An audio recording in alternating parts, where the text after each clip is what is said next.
Welcome to the Miniature Lettuce Farm. We are a hydroponic farm located in Fayetteville, North Carolina. We specialize in miniature varieties of lettuce and herbs. Today we're going to talk about how I pollinate my indoor cucumber plant. I use the Kratky Method for this cucumber plant and a lot of my other plants. So if you want to see how I do the Kratky Method, I will have the link to the two previous videos because it's how I do it, and then there's also a video about the nutrients, how I mix my nutrients and how much I use. So I would link those in the description box, but this video is just going to be about me pollinating this plant. This is going to be about a month worth of video, just me showing you from how it started to how it looks at the time of pollination. So this has only been in here maybe for about a week at this time.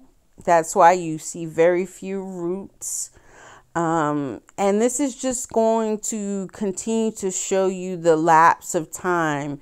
This is about a week later, and I'm just showing you how the plant continues to grow. If you have not already subscribed to my channel, please make sure that you subscribe and turn on your notification buttons. I also will have the links to my other social medias in the description box. So make sure you also go there and follow me on my other social media accounts.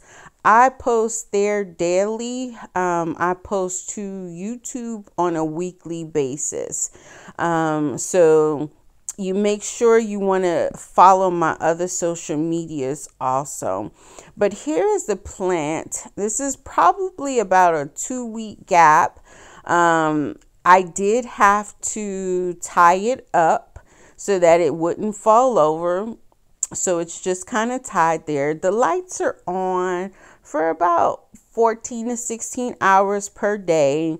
I still have not put any more nutrients or water in this 5-gallon bucket.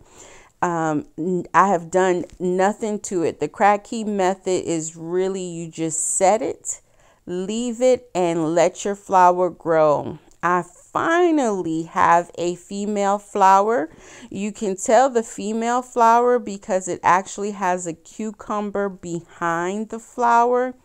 But you see, I don't have any other bloomed flowers at this time, and I was a little bit concerned that my female was going to bloom and her flower was going to open and I wouldn't have a male to pollinate her with. Because I'm growing indoors, I don't have assistance of the bees and the birds and the wind, so I have to do this myself. And once the female opens up, you only have about 24 to 48 hours to pollinate her before she's going to close and wither and die. So one of the things that you can do is you can actually, and I'm going to show you what the male flower here looks like in a minute, the difference, but you can actually cut off your male flower and refrigerate it. That process is good for about 3 to 5 days.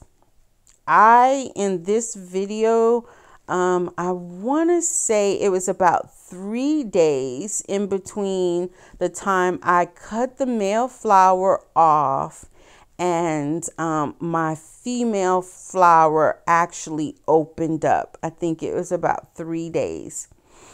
But you can see I'm just cutting off the stem of the male flower, and you can tell that it's a male flower because you see there's nothing on the back, and you just put it in a Ziploc baggie and I just put it to the back of my refrigerator for the next couple of days. Yeah, it was really just that simple.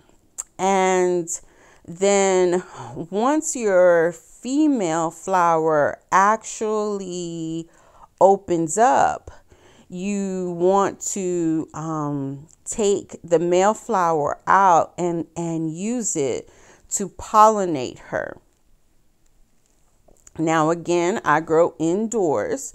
That's why I have to do this myself. So this is the reason why you have to learn some kind of tips and tricks to do when you're trying to do this in the house.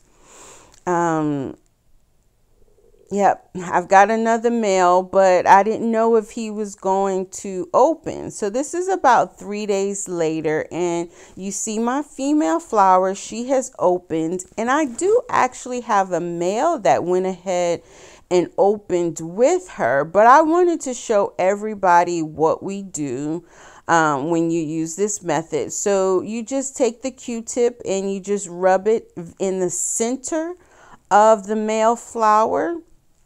And then you just rub that in the center of the female flower. And I just did that a couple of times. We will see if it works. Stay tuned.